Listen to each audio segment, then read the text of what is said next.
તો ભાઈઓ રાતે પડેલો આપણી ગાડીમાં પંચર ઈ આપણે કાઢા હતા રામદેવ હોટલ ઉપર જે આવેલ છે ધાંગધ્રા.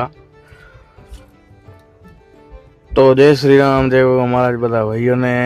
તો ભાઈઓ પંચર પર કઢાવીને આપણે નીકળી ગયા હતા અને રસ્તામાં ધીણો ધીણો એવો વરસાદ ચાલુ હતો અને વરસાદ સાથે તો પછી તો તુફાન જેવો બહુ આવી ગયો ભાઈ. ધૂળની ડમરીઓ ઉડવા મળી દેવો ભાઈ, કાચ ને બધો દેખાય એમ કઈ હતું નહીં. તમે જોઈ શકો છો તુફાન બહુ એવો હતો, પવન ફૂલથી લાગતો હતો ભાઈ.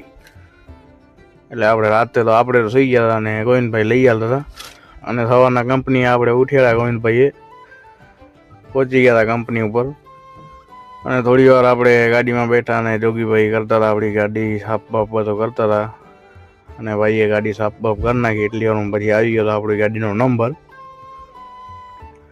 એટલે આગળ જતી લિગ્નેટવાળી ગાડીના પાછળ આપણે નીકળી ગયા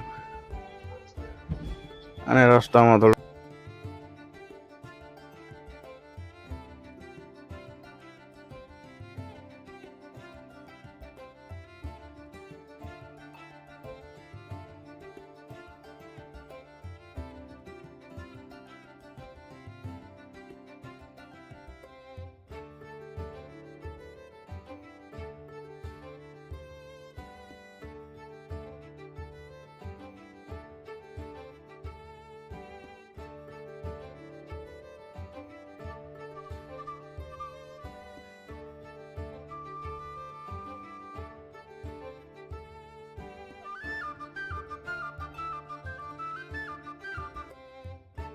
પછી વિરમગામ આવી ગયા હતા આપણે.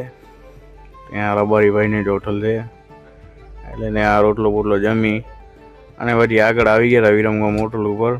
ત્યાં રાતના ભાઈ આપણે ફૂલ નીંદર આવી એટલે પછી ગાડીની લાઇટો બધી ચાલુ રાખીને આપણે સૂઈ ગયા હતા. ગાડી તો બંધ કરી નાખી હતી એટલે પછી સવારના જ એક ચડાવી નાખ્યો ભાઈ. અને ગોવિંદભાઈ આપણા ખોલતા હતા લઠ્ઠા, પણ તો એ ચાલુ ન થઈ હતી એટલે બેટરી વાળાને બોલાવીને ગાડી ચાલુ કરી હતી ભાઈ. તો હવે